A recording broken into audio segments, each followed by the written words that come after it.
BEd first year childhood and growing up का आज हम क्वेश्चन 41 करेंगे। Describe the duties and responsibilities of teachers and school. क्या duties and responsibilities होती है टीचर और स्कूल की। Write the assumption about learn best. और क्या क्या अजम्पशन है जिससे हम बच्चों की जो लर्निंग है वो अच्छी से अच्छी करवा सकें। Duties and responsibilities of teacher and school. क्या क्या ड्यूटीज और रिस्पॉन्सिबिलिटीज होती है टीचर एंड स्कूल की। There are many duties and responsibilities of teacher and school towards the students in teaching learning process. इसमें क्या बहुत सारी ड्यूटीज और रिस्पॉन्सिबिलिटीज होती है टीचर्स की और स्कूल्स की जब हम बच्चों को लर्निंग प्रोवाइड करते हैं टीचिंग लर्निंग प्रोसेस से। Task duties and responsibility R S given below. इसमें कुछ ड्यूटीज एंड रिस्पॉन्सिबिलिटीज के जो टास्क है वो हमें नीचे दिए गए हैं जो कि हम देखेंगे। फर्स्ट है to provide conducive environment to students.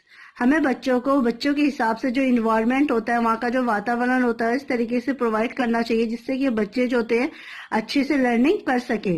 Second, to console learners at every stage of learning process.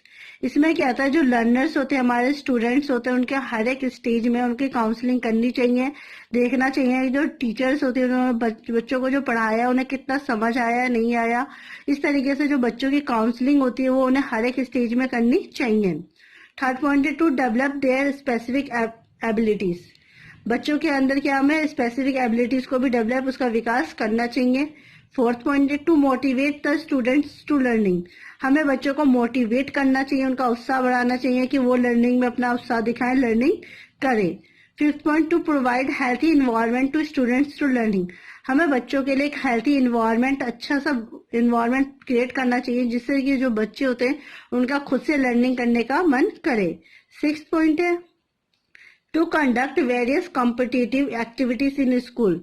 हमें बच्चों की लर्निंग करवाने के साथ साथ कुछ कंपटीशन या फिर कुछ एक्टिविटीज भी करवानी चाहिए जिससे कि बच्चे लर्निंग के साथ साथ कुछ एक्टिविटीज गेमिंग वगैरह भी सीख सके।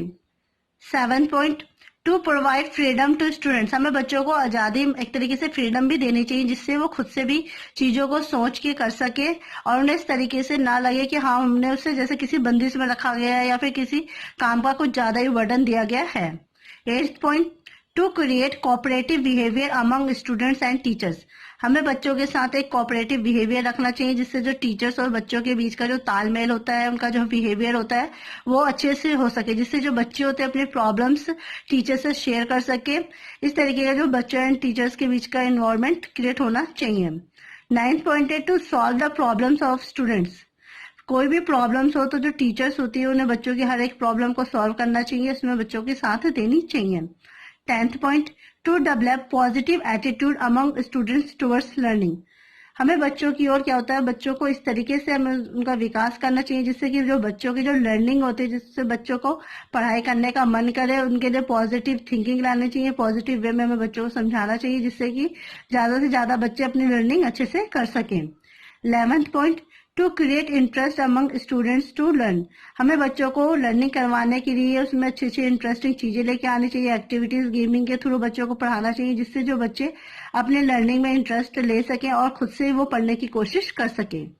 अब हम देखेंगे assumptions about students learner best. अब हम देखेंगे कौन कौन से अजम्पशन हमें अपनाने चाहिए जिससे कि हम बच्चों की जो पढ़ाई है अच्छे से अच्छे कर सकें। फर्स्ट पॉइंट है when they believe they can learn. हमें बच्चों को विश्वास दिलाना चाहिए कि वो अच्छे से लर्निंग कर सकते हैं।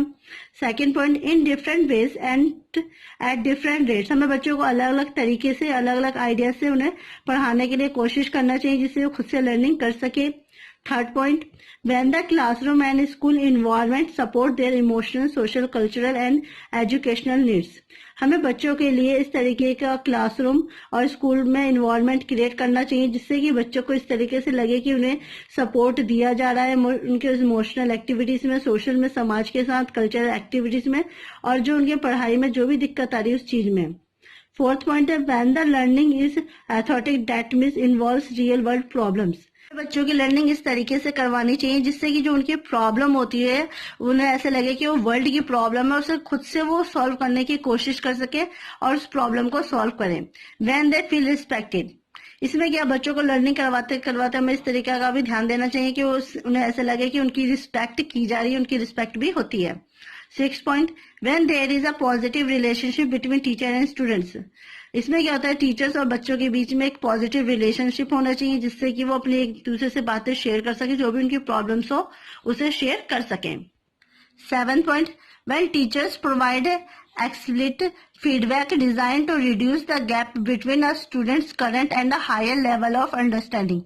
इसमें क्या, जो टीचर्स होती है बच्चों को इस तरीके से फीडबैक प्रोवाइड करती है जिससे कि जो बच्चों के बीच का जो डिफरेंशिएट गैप है वो खत्म हो जाता है, जो कि हमारे करंट स्टूडेंट्स आए होते हैं उनके बीच का और जो हायर एजुकेशन प्रोवाइड कर रहे हैं उनके बीच का।